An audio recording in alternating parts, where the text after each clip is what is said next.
Well, good afternoon, investors. Mark Robertson here, along with Ken Kavula. Good afternoon, Ken. Good afternoon, Mark. Good afternoon, everybody. Glad you could be with us. And this should be a little bit more of an unusual session. Got a little bit lazy this weekend, had all kinds of grandkid stuff going on all weekend, and we actually had a new member of the extended family arrive in Chicago. So I think I warned everybody about that last week, but that did take away a few days, but very, very joyous, wonderful arrival of Parker, and good stuff. But the markets continue to be a bit crazy. I suppose we can talk a little bit about what's going on halfway around the world. But the horse is, I don't think that's a Clydesdale. Does that look like a Clydesdale? No, I think that looks like a regular horse, Mark. Just a Well, horse. that's All right. just in tribute to the market kind of coming to a bit of an abrupt stop over the last 6 weeks, and it certainly doesn't seem to be slowing down, although today seems to be a decent day in the market. So hopefully everything's treating you well, sir. It is. My investments are really performing quite nicely, especially my small and mid-cap companies. My large ones are kind of taking a rest right now, but they're more than being made up for by some of the small and mid-cap ones that I own. Well, that's So I'm that's very pleased about that. that's good. You're dancing around the odds because many of those small companies are getting definitely damaged. And that is kind of the point of that is a dragon from my daughter's front yard. The young man just to the left of Ken is a grandson, so he's there for scale. Pretty good sized dragon. And that is one of our subjects for today. We will talk briefly about our red rabbits. We do have only 3 weeks left, and with some trepidation for the remaining 3 weeks, we will begin probably next week. Could be the week after that when we begin really chopping into the list of best small companies for the next year. So our luck has to change at some point, Ken. Mark, are you showing your screen completely, or are you in edit mode? Let's see here. I show that I'm fully started and I am showing screen. Okay, I'm having some Are, issues here. are you getting questions? So you're still having trouble with No, Comcast? I'm having. I just went down to Comcast this morning to get a new modem. They finally decided that my 12-year-old modem might be part of the problem, so they gave me a new one finally. Well, have you So turned the heat on in the house yet? Maybe your the heat's laptop on. is too The cold. heat's on. The heat's on. Okay. All right, let's get to talking about performance dragons and dissing dividends. But first, we have to do our Portillo's stop. And this is just simply our weekly reminder that Portillo's is not a sponsor of this program, but they should be. And of course, there are some uncomfortable trends on the images to the right, and then they point out that they still have pumpkin pie shakes at Portillo's. All right, here's our standard disclaimer: no investment recommendation is intended. This is entirely about the lessons learned over the last 8 decades or so from the modern investment club movement. So we will be talking about the discovery, the study, the analysis of companies and the design of portfolios, perhaps indirectly, but directly, mostly the source of ideas. One of the things that we fixate on at Manifest Investing. So you'll hear our opinions. Please do your own review of any company that we talk about before pushing that buy or sell button on your computer. If we hold companies in our own personal portfolios, we will try to remember to disclose that, although we think that's a silly regulation. And we are assuming that you're smart enough to form your own opinions and make your own decisions about any investing related resources, free or not free. We have a monthly program known as the Roundtable that's been going for almost 14 years now. And It's generally the last Tuesday of every month at 8:30 Eastern Time. If you'd like to be added to a reminder list about that, send an email to ncavil1@comcast.net. Anything else you need, our two email addresses are down there at the bottom of the page. And if you just jotted down that last Tuesday of the month, in October, the last Tuesday of the month is Halloween. So the roundtable for October will actually be on November 1st. November 1st, 8:30 Eastern Time. And you can register at the Mid-Michigan website on the Better Investing website, or you can register at Manifest Investing, either place. And again, 8:30 on November 1st, we'll do the roundtable. Does that mean I have to behave better on All Saints Day? I don't know, Mark, but we won't need costumes. Halloween will be over, okay? Oh, that never slows me down. All right, here's our weekly look at the stock market as measured by the value line arithmetic average. We do that because that is an index that includes small, medium, and large. We refer to it and know it lovingly and affectionately as all of the above investing. So that's what the green bars are. And they zig and they zag, but they generally do follow that exponential curve provided by the computer for the line of reasonable expectations. That's kind of our general guideline as to whether or not stocks are generally expensive or generally cheap. Superimposed over the top of that, the red dots all connected together are the quarterly manifest investing median projected returns. So think of it as the average of all of the stocks covered by manifest investing. And then the value line flavor of that is in the pumpkin or orangey color that you see there. And that is just the companies in the value line standard edition. That is the low total return forecast provided by, think of it again as the average of companies in the standard edition. So what conclusions, what strikes you here, Ken? Well, nothing. We were talking before the session began, Mark, that the value line low total return number seems to be extremely conservative in a lot of cases, especially most recently since the pandemic and maybe right before the pandemic. And I was kind of wondering a little bit in my own mind about whether or not the assumption that our reasonable SSGs would match fairly closely to the low value line total return, whether that assumption is still something that we want to kind of keep in mind. I've been noticing in the last year and a half that my SSGs have tended to come up with a par value. That's an average annualized return.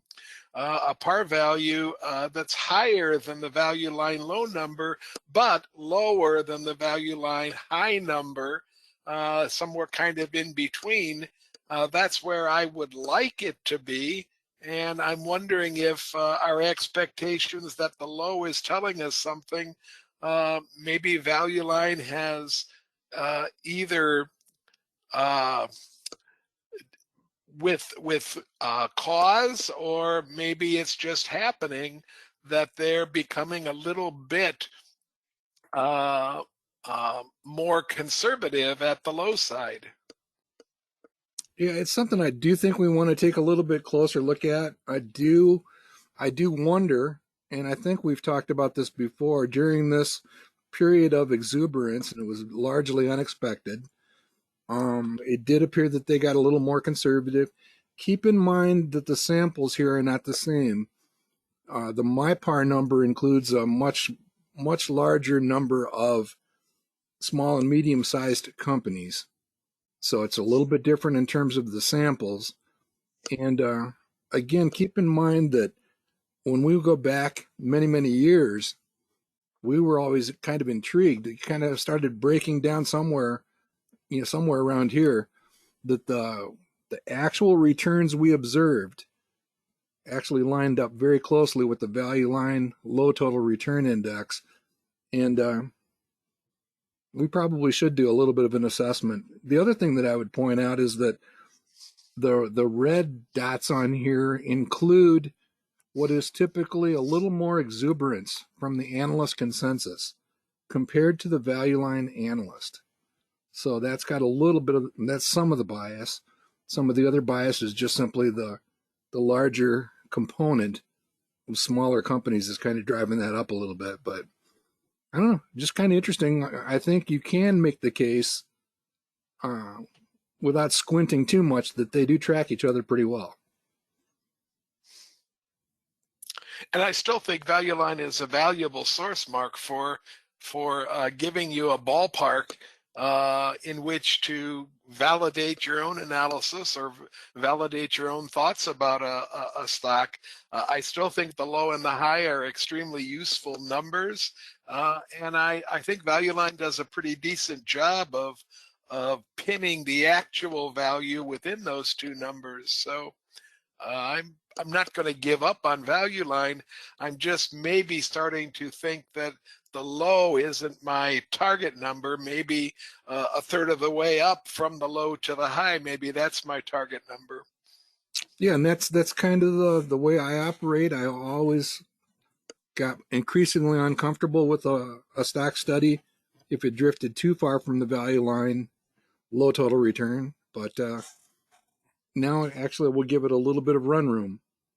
So we'll see. We will probably try to find some way to empirically study that more carefully in the future and see if there is a different conclusion that we should be reaching or using, or basically try to explain it. Here's our quarterly look with the September results coming in that we do find fairly comforting. What this basically says to me is that stock selection guide based stock studies work. They're generally pretty effective. Well, just a few times in history when they went haywire during the great financial crisis back here, and then during this moment, which we talk about almost ad nauseum, those did not behave as expected, and some of that was, it will be looked back, I think, historically as artificially stimulated. But right now, the 4-year returns checking in through the end of September come in at 9.7. The actual results are at 7, so we kind of call that a win. It's kind of resembling what we expected, so we'll just continue to monitor that and say, cool. Any other thoughts on this, Ken? I know it's a well, Mark, is this really Value Line, you think, predicting a recession out when that red line takes that kind of steep plummet down to the bottom there before recovering? Well, I think that's the aftermath of, how high these numbers got here. Okay. You're basically talking about 4 years from that artificial peak. So we're kind of hoping that's a pendulum between those two then, right? Yeah, we kind of hope that it all kind of comes out in the wash in the long run. Yeah. Which is what you're seeing here. I mean, this average in this zone right here. I was just going to point that out, that's what we did see for certain in 7, 8, 9. Yeah. So you guys probably remember the guy doing the cannonball into the swimming pool. That's basically what you're seeing here. We try not to remember that image too much, but all right. Here's another slide celebrating one of Ken's favorite topics. Basically, it just shows that long-term investing is what you want to do. You want to be invested, and you want to be as fully invested as you can be for a 10, 15, 20, 25, 30-year period. I suggested that these bars would even look more positive on the long end there if we change that 1928 to 1945, which would be within the range of the age of most of our audience, 45 to 22, and certainly would cover the investing history of most of our audience. Yeah, definitely. Anything post World War II, all these numbers are probably, well, I know they are. They're all going to ratchet up, and it actually gets even better. This number for the 5-year approaches 100%. So this falls into my category, the same as with the Microsoft slide that we use during the roundtable of If you really have this in mind, what could you really be worried about if you've got this type of a time frame to work with? Now, if you don't, different things come into play. But if you do, what are you worried about? Well, and we've often called Mark 1925 to 1940 the Wild West as far as investing is concerned. Don't we use 42 or 43 as the date the SEC actually takes some power and inserts a little bit of structure into what's going on in the stock market? Yeah, the SEC started in the early 1930s, and then also the Investment Company Act of 1941 is the kind of the landmark that started regulating information more carefully and requiring certain disclosures. So yeah, anything post 1941, I actually will not draw a graph. If I'm drawing historical graphs, I don't go back before 1941 because of that Wild West period. All right, good stuff. All right, here's a fun slide. I like this one. It's we generally do a program on this, but I just thought I would throw the names on a slide. These are the one-time selections by members of the roundtable, going back well all the way to the beginning. Knights and damsels. I just think it's kind of cool of the number of appearances here by the regular knights and the guest knights and guest damsels from top to bottom. And some of these are really cool. The one that is obviously very much not like the others is Hugh McManus's choice of Costco, because this is all the way back to 2010. And you see the numbers there, they kind of speak for themselves. We often point that out during the roundtable broadcasts. And one of these days, one of us is going to select Costco again and remove it from this list. But for now, it remains a one-hit wonder. But this is kind of a cool list. Fabrinet, I really liked the presentation, Ken, but I was not moved by Fabrinet. I should have been. Fabrinet was the company, Mark, that I had never ever seen Value Line conclude one of its dialogues, one of its essays with the sentence, "You should own this stock." And when I saw that, I decided it was worth a position. That's a relatively short position, however, at the moment. It just began in April of 23, so we have to kind of be a little bit careful when that purchase date is a 23 or even a 22. We have to kind of be careful.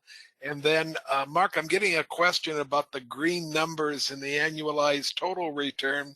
I just don't think that has any meaning at all. Am I right? It doesn't. It's probably just Mark getting lazy. Okay. Those should be And black. I just want to emphasize again, especially for anybody that might be new to reading our charts, that usually you see total return numbers in the last column. And that last column is not total return. The total return is two columns over from that. That last column is relative return, and that's how much you've actually beaten the market by.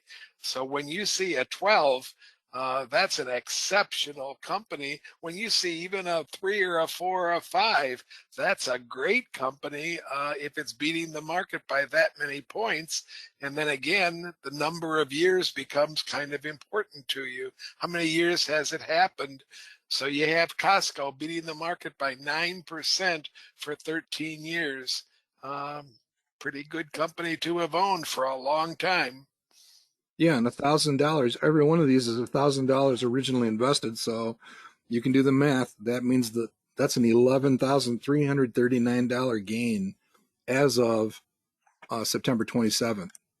Now, I Kim think did one. what would Go ahead. go on, Mark.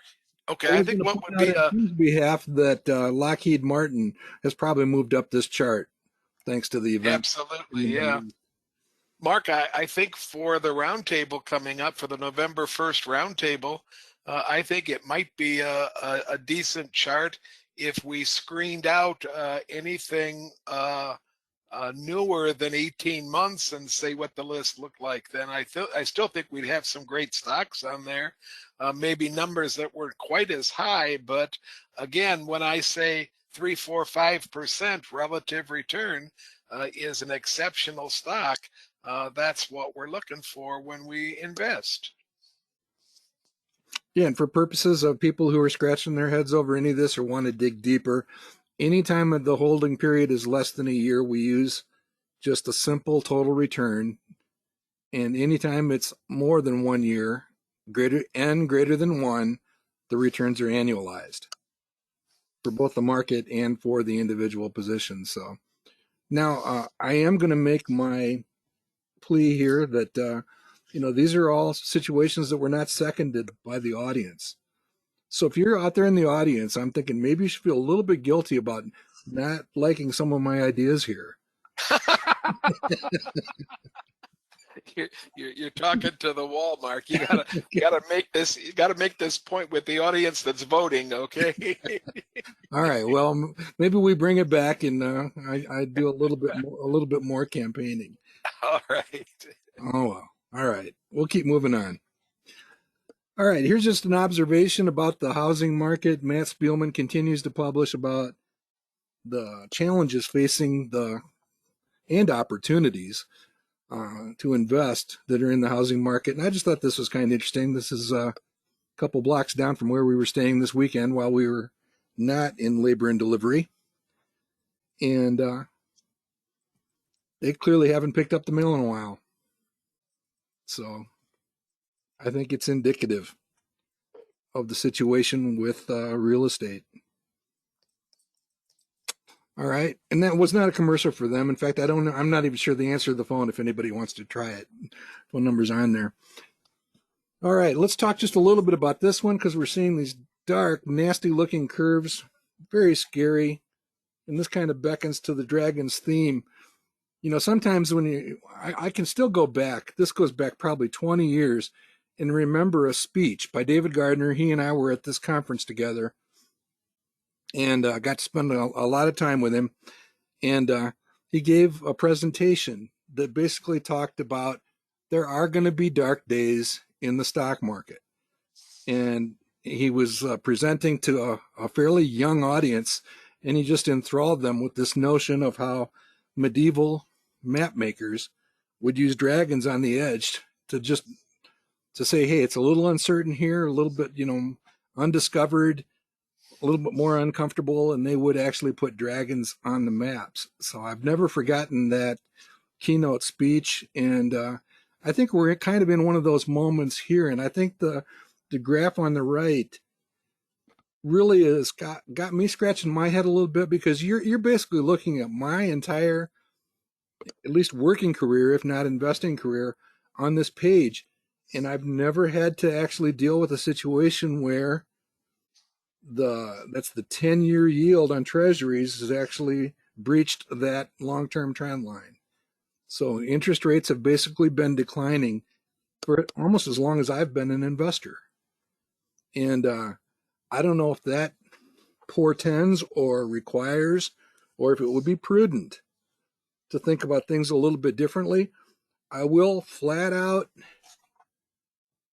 speculate and wonder in a positive way about our projected return on value and the fact that the capital structure, including debt, and the notion of paying off interest on debt is part of that calculation. And I think that may prove to be very prudent longer term. So your thoughts, Ken?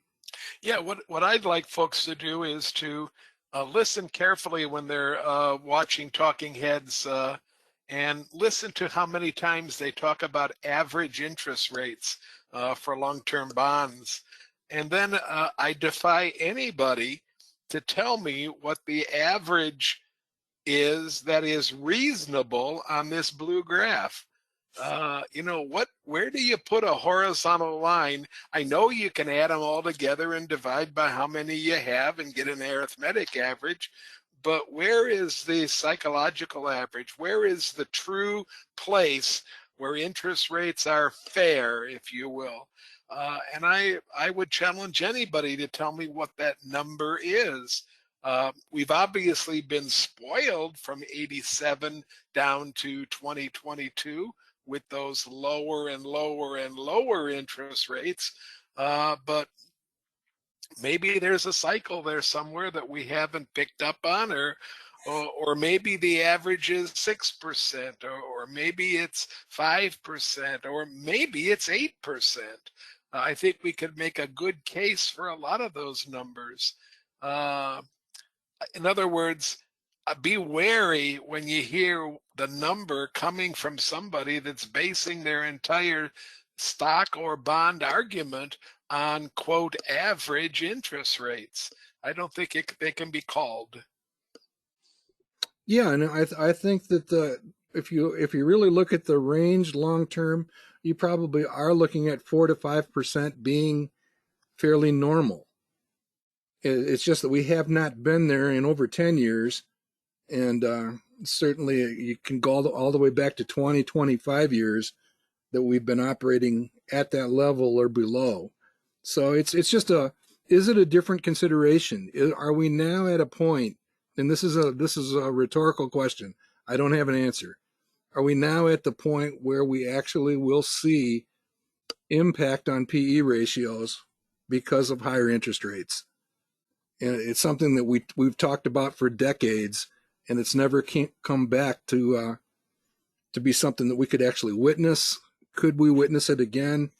Keep in mind that PE ratios back in the late 1970s, early 1980s, the average PE in the stock market was 6. And very few people that have been doing this for the time on this chart can relate to that number as an average PE ratio. So again, just some things to think about, and we'll probably have more to say about it, but it's just this graph really kind of rocked me a little bit. Well, Mark, you know me well enough to know that I'm an optimist, and if a lot of us could have lived through the 80s and early 90s at interest rates at 8 and above, then we can still make it through times when the interest rates are 4 and above now, 4 to 5 to 6 to 7. So it's not all lost. It's not all doom and gloom. And again, I challenge you to tell me where it's going next. I just don't think anybody knows. Nobody does know. So it's just something to think about, and I do believe it's a potentially different environment, just to be aware of and be aware of what can actually happen. And that actually leads into our subject of dividend paying stocks pretty well too, because that actually is a very related discussion. Maybe we need a law, Mark, that forces the TV to put up a screen every so often that says, "Warning, here be dragons." And leave it at that, Or put it in the bottom of the CNBC screen every once in a while, just as a reminder. All right, speaking of dragons, here are some people who believe they can trounce dragons, and they're right.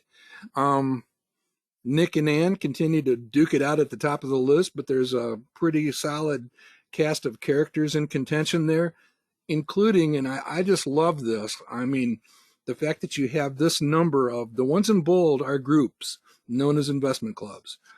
And there's just a bunch of them here on the leaderboard. And it's just kind of fascinating to see, because there's 172 entrants here listed. And you can see that there's a fair number of investment clubs in general. Now, I will point out that I have moved up from 34th to, I think, 24th, thanks to Ardelyx just today, Ken. So I'm coming for you.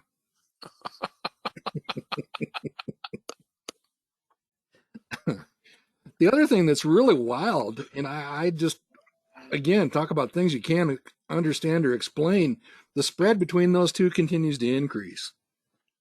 So again, keep in mind that what that says about the Magnificent Seven and the Wilshire 5000 stocks versus the all of the above listing, that's as big a differential as I've seen in quite a long time. Probably helps to explain the groundhog results for the last couple of years, as well as the best small companies. It certainly explains what's happening with Kathy.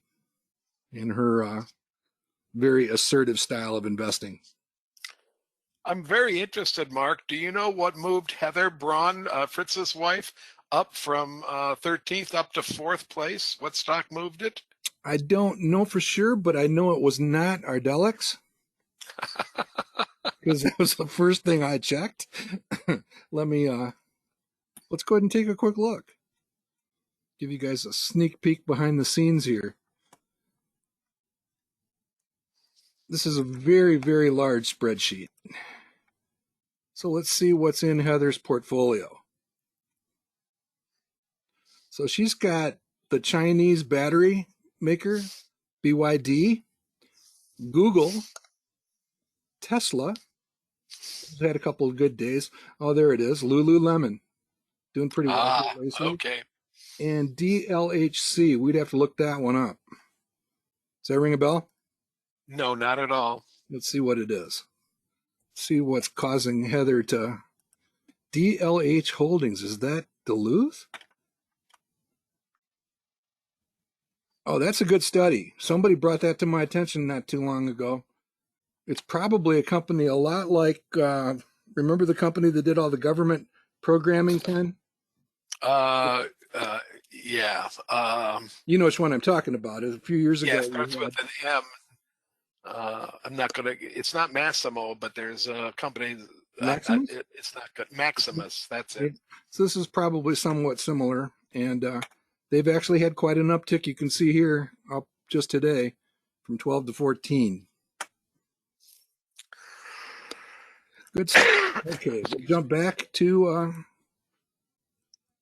anything else you wanted to bring up here, Ken? Nope, nope. And this is just a quick reminder, David, from this previous slide, anytime you see the asterisks, that is a reference to championships won by the individuals involved here. And you can see that David has 3 of them, which is pretty spectacular when you think about it. Our defending champions are not quite on the list. They were last week, but you can see Orange County is a recent champion on the club side, and they're up near the top. So this number of championships. The interesting thing about David Greenhorn and Greenlight, which is a principal owner in Green Brick Capital Partners, also Green Brick Partners, the construction company, residential construction, is when he's hot, he gets very, very hot. When he's not, he's not. And he actually has a fairly lukewarm performance over the long term, but he has won 3 championships and is threatening to win a 4th celebrity entry here. And you can see that his year-to-date numbers for this year are pretty strong. But when he's not, as you see here. All right. Speaking of when you're not hot, you're not, and that would be us for this year again. We have seen slight improvement. We almost caught back up to the Russell 2000 growth, Ken, but we are running out of days. We need. I'm going to give up and stop putting rabbit's feet on the chart. We've only got 21 days left, and we might just have to lick our rabbit wounds and start working on next year. Let's continue to hope for. Yeah, let's work on next year, okay? If any of the billionaires that are on the call would like to pick one of these smaller companies and make a massive premium offer for these companies and put us over the top, we'd appreciate it. But we will not hold our breaths waiting for that. But as Ken pointed out, there are only 3 in the green when it comes to beating the market. Thank goodness they're substantially in the green. I will take credit for Yeti, although Ken likes it too. But then I'd have to take credit for some of those at the bottom too, and I don't want to do that right now. All right, so we will be making our 2024 selections over the next 21 days, probably touching on them briefly next week, but I would say the program on the 24th will probably do a little more detailed shopping. My prediction, and I think you share it, Ken, is that some of these are going to basically flip over and remain on the list for another year. And I really think there's some interesting companies on this list, Mark, and I'm not ready to throw all of them away and start completely fresh again. And I will tell you that I'm getting up in the morning and drinking raw eggs and doing my road work, and I will be ready to defend Portillo's when the time comes. We might have to have a separate contest for Portillo's. Okay. I have great expectations for Portillo's, and they do have pumpkin shakes. In case you missed it there on that second slide. All right, enough on that. Let's just continue to hope for a good switch. So what we'd like to talk about for the next few minutes is this notion of dividends and how much of a role they should play in our stock studies. And as with everything we do like to keep things in context. And I think this presentation by Meb Faber did a pretty good job of it. Now it's almost 10 years old, but he was basically making the case 10 years ago of how many of us actually use dividends for income. And amongst the investors that I know well, the answer is not very many of them really obsess over it very much. And he actually speculates it being 1 out of 20 or less. I do know that we do it for this guy right here with our utility demonstration portfolio for the auto payment stuff. So we do use it there, and we demonstrate the use of dividends for that particular demonstration portfolio. But for the most part, I don't think it's been a strong contributor for quite some time. Now that wasn't always the case. You know, back in the early days of the modern investment club movement, dividends were a much more significant component of the total return. So that explains a lot of what you see embodied in the tools and the analysis methods. But just last week or the week before that, if you were with us, you would have heard Jeremy Grantham talking about how the dividend discount models basically became much less reliable over the last 20, 30, or 40 years. So, your thoughts, Ken, on this article by Faber? Mark, I've been investing in a 403B since I was 22 years old. That's a lot of years ago. And I've been investing in the stock market since 1983. And I don't think I ever focused on dividends. If they came, that was great. I would make sure to spend the money and put it back into my portfolio. But it was never used for income. It was never counted on for income. And I don't think I ever bought a stock because it had an extreme dividend attached to it. In fact, dividends that were extreme kind of scared me with stocks, especially in my earlier days in investing. I couldn't figure out how a company could give you 6, 7, 8% of its, in a yield by payout ratios up into the 80, 90, 95, 100% range. Mm-hmm. And I always decided in myself, I didn't have empirical evidence, but I always decided that that was the indicator of a weak company, not a strong company. So I'm afraid that I can't buy the argument that the dividend is something you should be chasing. I want to chase growth. I've become addicted to growth stocks, and I feel they're the kind of stocks that ultimately will make me the most money that I can make out of the investment that I have to put into the stock market.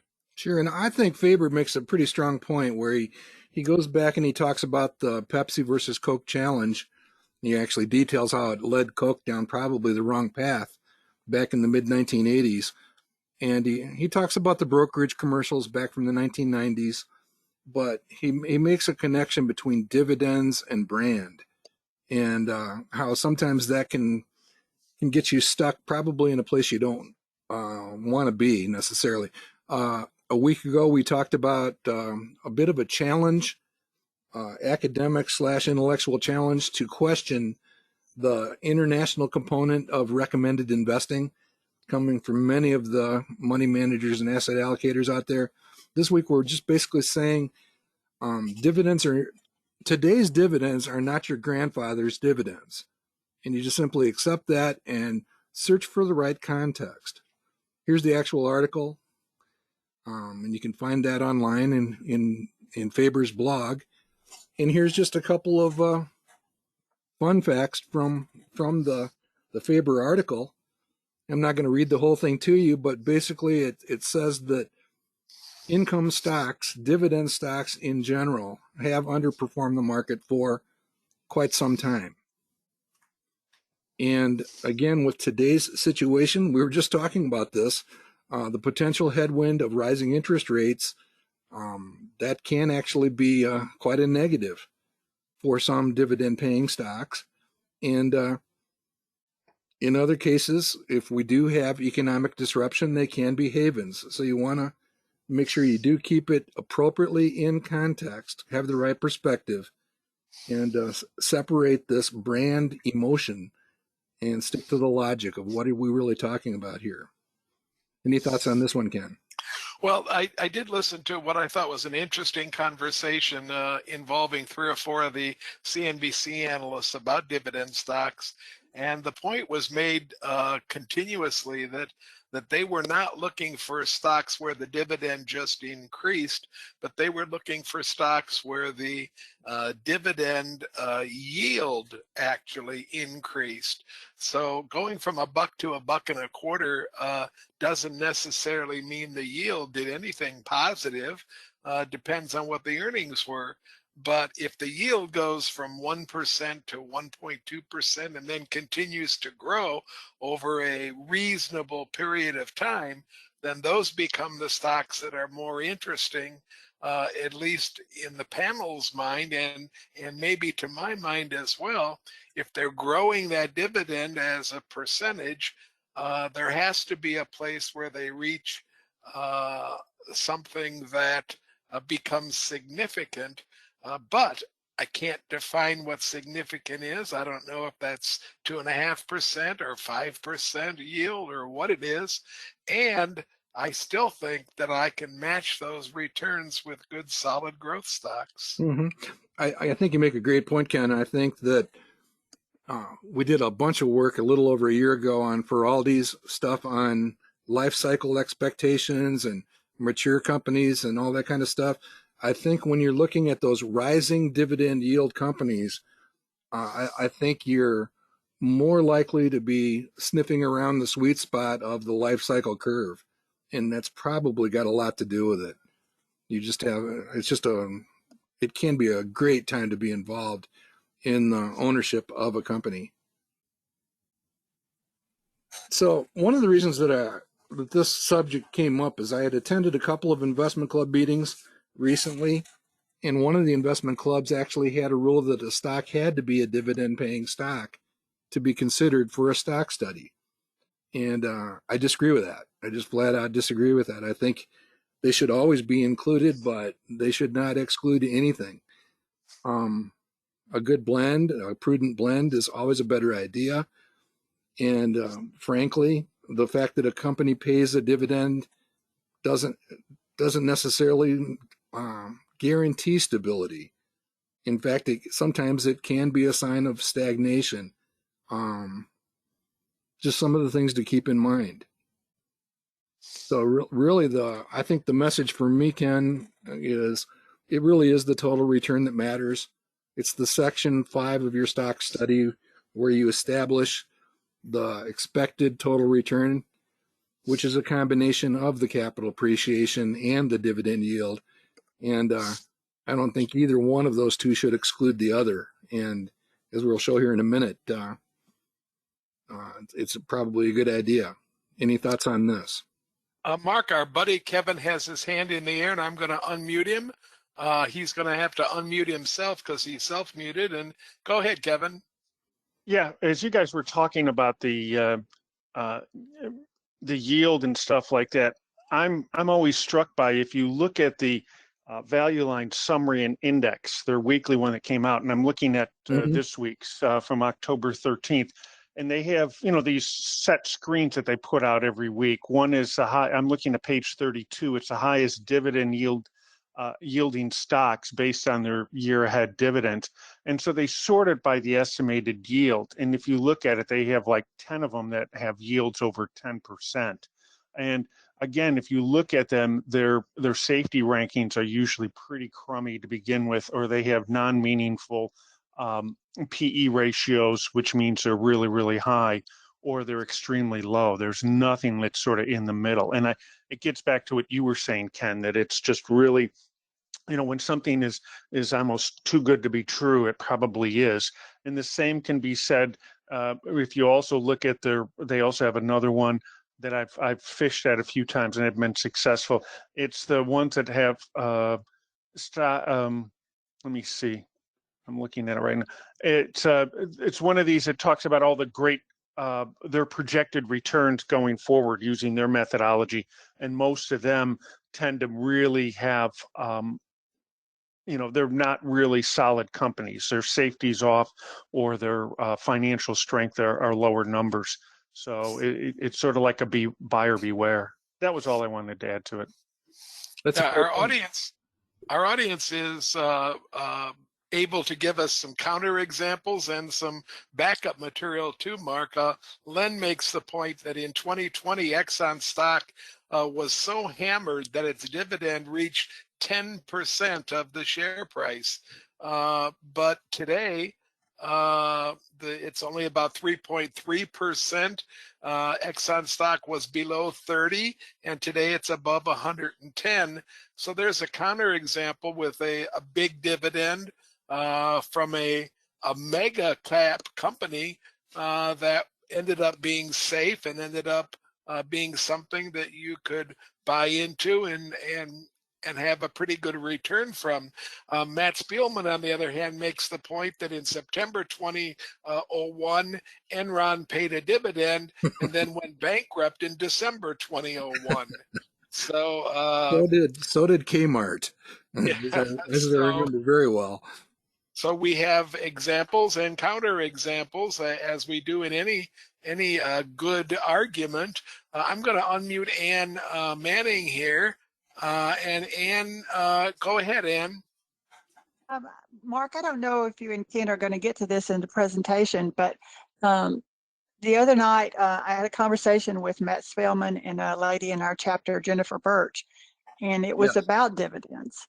Mm-hmm. And their thought was they don't reinvest those dividends in that company that you got them from. They just put it in their cash and use it for buying stocks. Whereas I've always just reinvested it in the company. So I would just like your thoughts on that. Well, my thought would be, I'm a great fan of reinvesting dividends. I'm an even bigger fan of reinvesting dividends into stocks that are in the buy zone.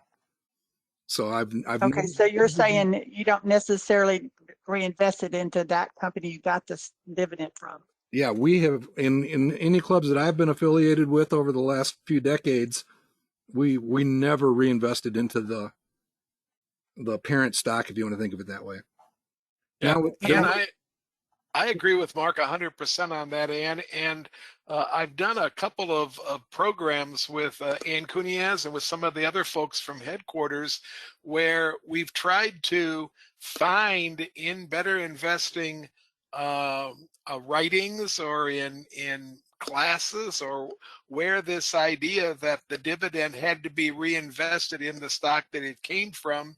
And we can never find that actually in written down anywhere. It doesn't come from Nicholson or O'Hara or anybody like that. I think it was maybe a misinterpretation of one of the four basic principles when the principle was first articulated.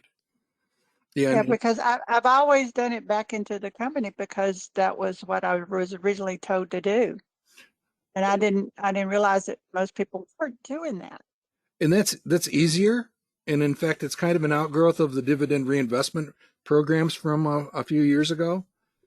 But if I'm dealing with a traditional brokerage account, those dividends are going straight into the cash.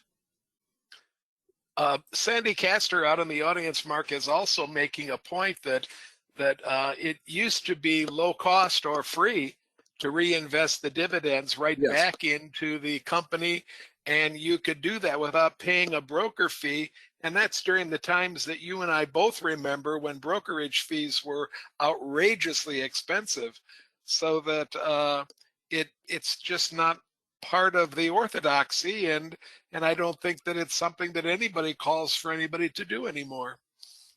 Yeah, and you can actually take it a little bit of a step further. I was having this debate with our local chapter many years ago, and I just simply brought it to their attention that rule, reinvest your dividends, existed long before dividend reinvestment programs. So the one preceded the other, and not in the right order. So they're not related. Cool. Good stuff. All right.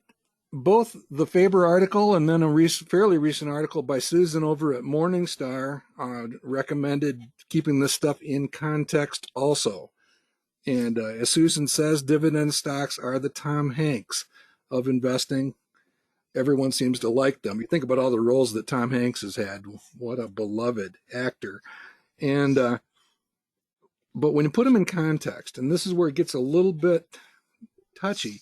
I mean, they're great. I'm not saying they're bad. And the returns that you see here for this sampler are all pretty good. But virtually all of them underperform the market. And you see the yields here. Anything from 2 to 4%. One's a little bit higher here. But they're basically, for the most part, failing to keep up with the market. And what I find fairly interesting, in fact, I would go back to this slide and basically insert Q for quality in here somewhere, or Kevin's safety. Either one works. They all are part of it, because when you see the quality Wisdom Tree U.S. quality dividend growth, and then down here, which we'll look at in a minute in more detail, First Trust Rising Dividend Achievers, that's also a quality-driven list. Those are the only ones on this list that actually, beat the market. So in terms of thinking about, as Kevin was saying, use the value line screens, but also here's another source of ideas when you're looking for dividend stocks that are likely to contribute productively to a portfolio. And I just find it fascinating that this First Trust keeps showing up on this type of list. They don't pay me to do this. They're not sponsors here either, but maybe they should be. And here's a look at the internals of that. We can go back to that previous slide if you want, Ken, but I mean, this is just demonstrating this First Trust Fund as a place to also shop for opportunity. And I believe you own a few of these. I'm amazed, Mark, at how many on this list I own, but I own them because I consider them healthy growth companies, not for their dividend. Absolutely. The dividend came as an extra bonus, an extra treat. When I teach, I call it gravy. It's there, and of course I take the money and use it, but it wasn't the primary reason that I purchased any of those stocks. I own Visa and Cognizant. I own Accenture. I own Lam Research. I own Humana in a club, Aflac in a club. So they're and my biggest holding in my personal life, which is Microsoft. Same here. Yeah, I own a number of these also. Snap-on, Microsoft, of course, a little bit of Visa, a little bit of Pfizer. I missed the Cognizant train. So yeah, the point being here, you can read the definitions on the left there. This is basically our general approach to investing. Sprinkling all of the above investing. Here's your all of the above component, along with this notion of efficient, very effective, I would even say optimal capital management for these companies. Strong balance sheets. This describes the type of companies we're after.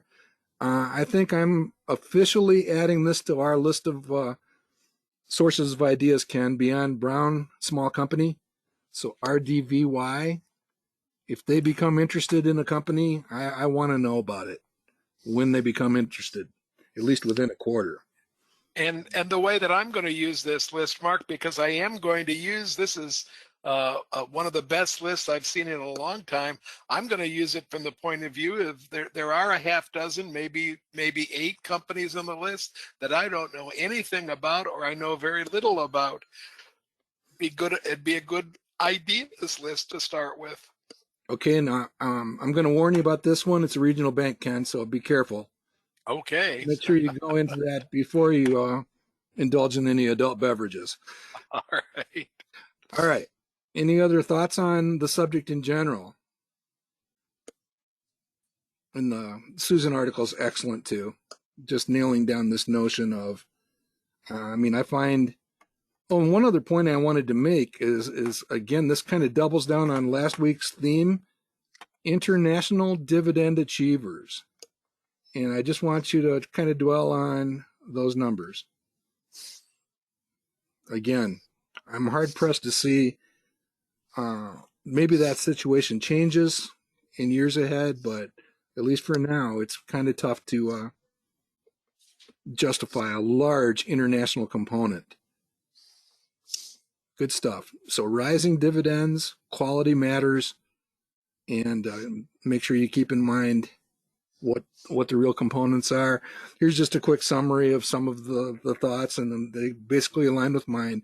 Make sure you understand that today's dividends are not your grandfather's dividends. You should think about them differently. And plus, you have to pay taxes on them if they're in a traditional or cash brokerage account. All right, so with that, we will be hunting for red rabbits between now and Halloween. And ultimately, we will have a celebration of those blind mice helping each other. Just wanted to point out that this session from last week, if you missed it, is up on YouTube.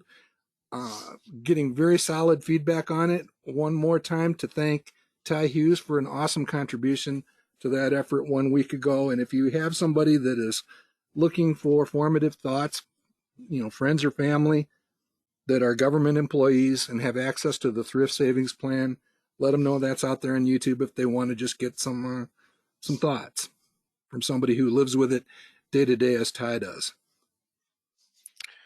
Matt, Mark, I have a very interesting comment from Matt Spielman out in the audience here. He's indicating that instead of including that hot dog company on our best companies list, we might want to do a cage match this year and allow Portillo's to have a partner, another restaurant chain of some sort, and pit them against Lilly and Novo Nordisk and see what happens, okay? All right, duly noted. I'm not sure we can get Lilly or Novo onto a best small company list very easily. But well, I'm not suggesting that has to be a small company for a cage match, Well, he just wants violence. Yeah, that's all. Great. Good, clean fun. All right, the aforementioned video from that session a week ago is right here. If you go to YouTube, just search under Manifest Investing. You can find this page. If you'd like to be notified of fresh content anytime that we add it, you can subscribe. And there's some fun stuff on here, guys. Listening to Kevin Gologly and Ken reminisce about their days as newspaper delivery boys is probably worth the price of admission to that one down there. Good stuff. All right, and we will close with one of our traditional autumn perspectives. That is Lake Michigan, believe it or not, for those of you that are not familiar with the northern part of the southern peninsula of Michigan. Pretty sure that's fairly close to Charlevoix, up along the coastline. The other place that I'm going to guess, Mark, is that this is M22 down the coast near the Picture Rocks, near the dunes. That's another place where the highway just winds in and out. You can get beautiful, beautiful lake views. And you can often see Herb Lemkool riding his bike or jogging or walking along the numerous trails that look just like this. It's a beautiful place. So when you hear us talk about the God's country that is Traverse City, it's this is what you're looking at. And with that, we will leave with our quote every week. We believe that it is possible to do what it says up at the top, and you can actually get to a permanent link for both sessions. I think I have to add a 4Q on that, though. I need to modify that. Okay, Mark, I have a hand up in the audience. Can we give Len a chance to go on, Len? Okay, I think I'm unmuted. Yeah, you are. The one thing I didn't hear you mention about dividends is the difference between qualified dividends and regular dividends for tax treatment. Yeah, I think Qualified dividends get the capital gains rates. Yeah, I think one of the slides began to get there and may have just kind of glossed over it. All that accounting stuff gives me a headache, Len. You know that. Yep. Well, hey, being a Scot, we have no problem spending money, but we like to get value for what we spend. I agree with you completely. Thanks, Len.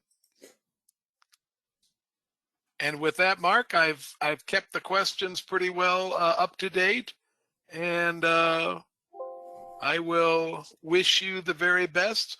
Wish the very best to our audience, and until next time. I'll see you soon, and we will probably be putting together some best small company hunting, as I believe Ken may be on the road a week from today, so we will be working on that presently. I'll have to check with my wife, Mark, and I'll get with you. Well, we're going to see each other tomorrow, so we'll be all set. Okay. Thanks, Ken. All right. Bye, Good everybody. luck, everybody.